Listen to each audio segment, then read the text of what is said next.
하나님의 말씀을 보시겠습니다. 시편 33편 12절부터 22절까지입니다. 교독하겠습니다. 여호와를 자기 하나님으로 삼은 나라 곧 하나님의 기업으로 선택된 백성은 복이 있도다. 곧 그가 거하시는 곳에서 세상의 모든 거민들을 굽어 살피시는도다.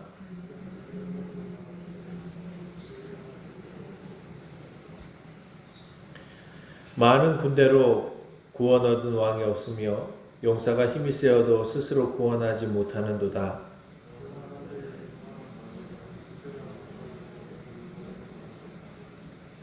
여호와는 그를 경외하는 자 곧 그의 인자하심을 바라는 자를 살피사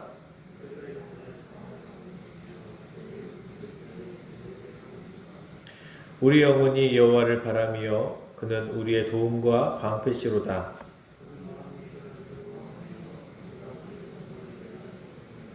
여호와여, 우리가 주께 바라는 대로 주의 인자하심을 우리에게 베푸소서. 아멘. 할렐루야. 말씀의 은혜가 저와 여러분들에게 있기를 간절히 축원합니다. 우리가 주님을 바라보아야 하는 이유라는 제목으로 말씀을 증거하겠습니다. 시편 34편도 다윗의 시입니다. 이 시는 하나님을 찬양하는 찬양시입니다. 다윗의 시뿐만 아니라 시편의 시의 종류들을 보면 감사시도 있고, 그리고 또 간구시도 있고, 또 뭐 참회시도 있고, 다양한 어떤 그런 스타일의 시들이 있는데, 오늘 본문은 하나님을 찬양하는 찬양시입니다. 그러니까 하나님만을 찬양하는 것이죠. 내 어떤 그런 기도 제목에 그 간구를 하는 것도 아니고, 백성들을 위해서 간구하는 것도 아니고, 그냥 하나님의 위대하심을 선포하고 하나님을 자랑하는 것이죠. 그러면서 우리가 하나님을 이런 분이시기 때문에, 하나님이 이렇게 위대하신 분이시기 때문에 우리가 하나님만을 바라보아야 합니다. 뭐 이런 고백이 있는 것입니다. 그래서 다윗이 오늘 본문을 통해서 우리가 왜 주님을 바라보면서 살아가야 되는가에 대한 그 이유를 이야기를 해주고 있습니다. 1절부터 보면 너희 의인들아 여호와를 즐거워하라 라고 얘기합니다.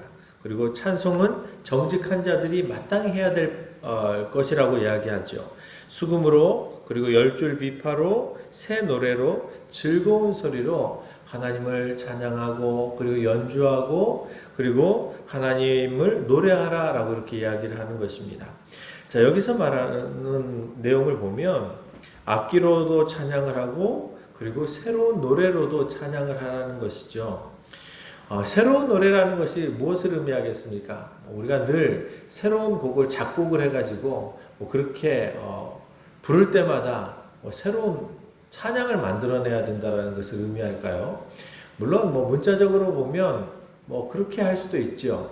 자, 그러나 실제로 이것이 무엇을 의미하냐면 우리가 늘 드리는 이런 찬양들도 참 좋은 것이지만 하나님을 향한 어떤 그런 고백들, 찬양을 할 때 새로운 단어와 새로운 어떤 언어와 그런 새로운 악기와 새로운 마음과 새로운 형식으로 그렇게 하나님을 끊임없이 찬양하라는 것이죠. 왜요? 왜 이렇게 다윗은 하나님을 끊임없이 다양하게 그리고 새롭게 하나님을 찬양하라고 하는 것입니까? 하나님의 말씀이 정직하고 그가 행하시는 일이 다 진실하기 때문이라는 것이죠. 그리고 그분이 공의와 정의를 사랑하시기 때문에 하나님은 마땅히 찬양받으시기에 합당하신 분이시다라고 이야기하는 것입니다. 자, 그런데 다윗이 하나님이 찬양을 받으시기에 합당한 그 이유에 대하여서 이야기하는 것이 하나 있었는데 그것이 무엇이냐면 하나님이 천지를 창조하신 분이시라는 거예요. 그러니까 하나님이 창조주 하나님이시기 때문에 우리가 마땅히 하나님을 찬양해야 된다는 것이죠. 여호와의 말씀으로 하늘이 지음이 되었고, 그러니까 하나님께서 말씀으로 하늘을 창조하셨고 만상이 그의 입으로 이루어졌다. 그러니까 말씀으로 천지를 창조하셨다라는 것이죠. 바닷물을 모아서 무더기같이 쌓고 깊은 물을 곳간에 두셨다. 그러니까 다윗이 천지 창조를 바라보면서 하나님께서 말씀으로 저 하늘을 창조하셨고, 그리고 바다도 하나님께서 모아두셨다라는 거예요. 물을 한 곳에 모아두셨다라는 거죠. 자, 그리고 또 깊은 물을 곳간에 넣어두셨다. 라고 이렇게 얘기합니다. 다윗이 이것을 어떻게 할까요? 창세기를 통해서 알게 되는 것이죠. 창세기를 통해서 하나님께서 이렇게 천지를 창조하셨다는 것을 알고 있기 때문에, 그러니까 성경을 알고 있는 거예요. 하나님을 경험해서도 하나님을 찬양하고 있지만, 하나님을 말씀을 통해서 배워서 하나님이 이렇게 위대하신 분이시구나, 온 우주 만물을 창조하신 분이시구나, 그렇게 배웠고 그것을 또한 믿고 있는 거죠. 그러니까 여러분, 저와 여러분들이 하나님을 경험하는 것이 참 중요하다고 제가 계속 말씀을 드리고 있지만, 그러나 그 경험, 무엇을 통해서의 경험이 확증이 되어지나요? 우리가 배움을 통하여서 경험도 확증이 되는 거거든요.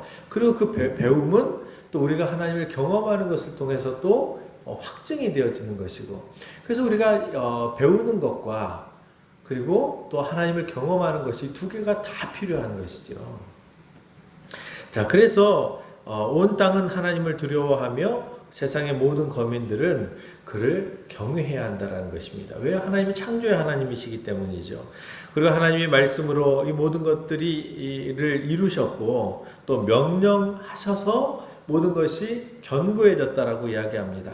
뿐만 아니라 여호와께서 나라들을 또 나라들의 그 계획을 폐하시기도 하고 민족들의 사상을 무효하게 만드시기도 합니다. 그러니까 여러분, 사람들이 다 자기 생각대로 자기 어떤 계획대로 다 되어지는 것 같아도요, 여러분, 하나님께서 이루어 주셔야 되거든요. 우리가 계획을 세우고 또 어떠한 것들을 진행해 나갈 때 우리가 하나님 앞에 기도하면서 계획을 세워나가는 것이 마땅히 옳은 일이지만, 왜냐하면 하나님은 질서의 하나님이시기에 우리 인생도 질서 있게 계획적으로 어떤 것들이 이루어지길 바라지만, 그러나 실제로 이것을 이루시는 분은 하나님이신 거예요. 그래서 저와 여러분들이 기도해야 되는 것이죠. 내 계획을 하나님께 맡겨놓고, 하나님, 제가 이렇게 하려고 하는데 하나님 도와주십시오. 왜냐하면 그런 계획조차도 없는 사람들은, 여러분, 날마다 우리가 하나님의 도우심을 구하고 나갈 때 하나님이 나를 어떻게 돕는지를 모르잖아요. 기준이 없잖아요. 그래서 여러분, 사람들이 계획을 세울지라도 그것을 이루시는 분은 하나님이세요. 그래서 저와 여러분들이 계획을 짜놓고 하나님께 내어 맡겨야 되는 거죠. 하나님, 이렇게 진행을 하려고 하는데 하나님 허락해 주십시오. 우리 인생의 계획도 마찬가지입니다. 우리가 우리 인생의 계획을 세우지만 하나님이 허락해 주셔야 그것이 온전하게 이루어지는 거거든요. 그래서 하나님께 맡기고 주의 도우심을 구하고 또 그때그때마다 하나님께 기도하면서 하나님께서 그 계획을 수정하시면 수정하시는 대로 또 순종하면서 살아갈 수 있는 그러한 삶을 살아가야 된다는 것이죠. 자, 그래서 하나님께서는 모든 나라들의 계획을 폐하시고, 다시 말하면 사람이 자기 계획대로 이루어지는 것이 아니라는 것이죠. 뿐만 아니라 모든 민족들의 사상을 무효하게 하십니다. 그러니까 아무리 어떤 그런 가치관을 가지고 어떤 이렇게 살아간다 할지라도 하나님을 대적하는 그런 가치관을 가지고 살아가면 하나님께서 다 깨뜨려 버리시거든요. 그래서 여러분, 사람들은 다 자신의 생각대로 이 모든 것이 이루어지는 것 같아 보여도 사실은 하나님께서 허용하시고 하나님께서 허락하셔야 이 모든 것이 이루어진다는 것을 이 다윗은 알고 있는 거예요. 그래서 하나님의 계획이 오히려 영원히 서고 그분의 생각이 대대 이르게 되어지기 때문에, 그래서 우리는 하나님께 기도하면서 하나님의 뜻과 하나님의 생각을 여쭤보는 것이죠. 자, 그렇다면 누가 복된 사람인가? 어떤 사람이 정말 이 땅에서 복을 누리면서 살아가는 사람인가? 다윗이 오늘 저와 여러분들이 읽었던 12절부터 그렇게 얘기합니다. 여호와를 자기 하나님으로 삼은 나라, 곧 하나님의 기업으로 선택된 백성은 복이 있다라고 얘기합니다. 여러분, 이게 참 두 가지의 이 표현이 등장을 하는데 굉장히 이 말이 사실은 충돌되어지는 표현이거든요. 왜 충돌이 되어지냐면, 여호와를 자기 하나님으로 삼은 나라, 이 주체는 뭐예요? 내가 주체가 되는 거잖아. 하나님을 나의 하나님으로 삼았다라고 표현하는 거잖아요. 그러니까 여러분, 이게 능동적인 것이죠. 그러니까 내가 하나님을 나의 하나님으로 삼은 거예요. 자, 그러면 여러분, 내가 하나님을 나의 하나님으로 삼는다, 이 말을 조금 더 한 번 더 생각해 보면 내가 하나님을 나의 하나님으로 삼지 않을 수도 있다라는 것을 의미하잖아요. 그래서 여러분, 항상 우리가 능동적인 신앙생활을 할 때, 능동적인 어떤 그런 표현을 쓸 때 조심해야 되는 게 뭐냐면, 내가 하나님을 선택할 수 있다, 여기에 대한 어떤 그런 이제 이 생각으로 깊이 들어가면 여러분 구원을 내가 선택할 수 있다라는 것으로 빠져버리기 때문에 위험한 거예요. 근데 여러분 이것은 이 땅을 살아가는 우리의 관점에서 하나님께서 이렇게 표현해 주시는 거예요. 다윗도 우리의 관점에서 표현을 할 때는 내가 하나님을 나의 하나님으로 내가 의지하고 따랐습니다. 이런 고백일 뿐이죠. 내가 사실 하나님을 선택하고 또 선택하지 않고 이런 권리가 있다라는 것을 표현하는 것이 아니라는 것이죠. 자, 왜냐하면 그 다음 표현이 곧 하나님의 기업으로 선택된 백성이라는 표현을 쓰잖아요. 사실은 여러분 선택의 주도권은 하나님께 있어요. 그러니까 하나님께서 우리를 선택하셔서 우리가 하나님의 자녀가 되고 하나님의 백성이 되어졌을 때에 우리의 입장에서는 우리가 하나님을 나의 하나님으로 선택한 것처럼 보여지는 것이죠. 이것의 여러분 의미를 여러분들 분명히 깨닫기를 간절히 바랍니다. 왜냐하면 이것을 정리하지 못하면 여러분 때때로 우리가 알미니안주의로 빠져서 구원을 내가 선택할 수 있다라는 생각으로 빠져들어갈 수 있기 때문이죠. 근데 다윗이 이렇게 고백한 것은 무엇이냐면 사람들이 보기에는 내가 하나님을 선택하는 것으로 보인다라는 거예요. 그래서 나의 어떤 그런 결단과 나의 책임도 중요하다라는 것이죠. 그러나 실제로 하나님께서 우리를 선택하시는 것이죠. 그러나 이 모든 것이 표현하는 것은 무엇이냐면 다윗은 결국에는 하나님으로부터 선택을 받은 그런 사람이 진정으로 복이 있다라는 것이죠. 왜냐하면 하나님께서 하늘에서 모든 인생을 굽어 살펴보고 있기 때문에 하나님께서 세상의 모든 거민들을 굽어 살피시고 계시기 때문에 그는 그들 모두의 마음을 지으신 분이시고 또 그들이 하는 모든 일을 굽어 살펴보고 계시기 때문에 그래서 하나님께서 그들을 도우시고 때때로 하나님 앞에 악을 행하는 자를 책망하시고 징계하시는 분이시기 때문에 여호와를 자기 하나님으로 삼은 사람들, 자기 하나님으로 삼은 백성들, 하나님께로부터 선택받은 사람들은 복이 있다라는 거예요. 왜냐하면 하나님께서 그들을 도울 것이기 때문이죠. 역시나 여러분 16절에 이렇게 표현을 합니다. 많은 군대로 구원을 얻은 왕이 없다. 여러분 놀랍지 않습니까? 세상에 살아가는 많은 사람들은 자기의 많은 군대로 자기가 나라를 일으키고 또 나라를 세워나가고 나라를 더욱더 강하게 만들었다라고 생각을 해요. 여러분 그것이 사람들의 생각이죠. 근데 여러분 성경은 뭐라고 얘기합니까? 용사가 힘이 세어도 스스로 구원하지 못한다라고 얘기해요. 하나님께서 돌보지 아니하시면 하나님께서 허용하시지 않으면 그들은 스스로 설 수 없다라는 거예요. 아무리 악한 사람들도 여러분 하나님께서 어떤 계획과 어떤 하나님의 뜻이 있어서 그냥 악인들일지라도 허용하시기 때문에 이거 허용적 작정이라고 표현하는데요. 허용하시기 때문에 그들이 승리하는 것 같아 보이고 이 땅에서 잘 되어져 가는 것 같아 보여도요. 여러분 하나님께서 어떤 뜻을 세우셔서 자기 백성을 돌보시고 자기 백성을 보호하기로 작정하셔서 악인들을 징계하시고 무너뜨리려고 하나님께서 계획하시고 작정하시면 그들은 오늘이라도 무너질 수 있는 거예요. 그러니까 하나님께서 어떤 하나님의 경륜 속에서 죄인들, 그리고 악인들을 그냥 허용하시고 계시기 때문에 그래서 그들이 자기 힘으로 잘 되어지고 승리하는 것 같아 보여도요. 여러분 하나님께서 온 세계의 역사를 주관하시고 그리고 왕을 세우기도 하시고 패하기도 하시는 줄을 믿으시길 간절히 축원합니다.